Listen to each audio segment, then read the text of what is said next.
আমার বড় ভাইরা, তাদের কাছে আমার একটা রিকোয়েস্ট, আর কত আপনারা চাচ্ছেন ধর্ষণ? আর কত? আমি গোটা বাংলাদেশকে বলে দিতে চাই, লাউডের গিরিবালে বলে দিতে চাই, আজকে এই ঠাকুরগাঁ থেকে শুরু হবে ধর্ষণের প্রথম প্রতিবাদের ফাঁসি। আমরা আর ধর্ষণ দেখবো না। এই ঠাকুরগাঁ থেকেই শুরু হবে প্রতিবাদ, ফাঁসি, যাতে গোটা বিশ্ব, গোটা বাংলাদেশ যারা ধর্ষণ করবে এবং আগামীতে দেখবে যে কি ধরনের পরিণতি হয়। এবং আমি পুলিশ ভাইদেরকে বলতে চাই, আপনারা যদি না পারেন তাদেরকে শাস্তি দিতে, তাদেরকে রাজপথে ছেড়ে দেন। আমরা এখনো মরে যাই নাই, আমরা ছাত্ররা এখনো দেশে আছি, আমরা দেশ স্বাধীন করছি, আমরা এখনো দেশ ছেড়ে চলে যাই নাই।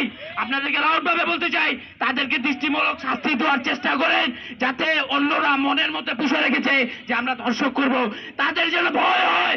তাদেরকে ইট জুড়ায় দেন, গরম পানি দেন, বড় মসজিদ থেকে ফেলে দেন ধাক্কা দিয়ে, যাতে অন্যরা দেখে শিক্ষা নিতে পারে। আর কিছু বলার নাই।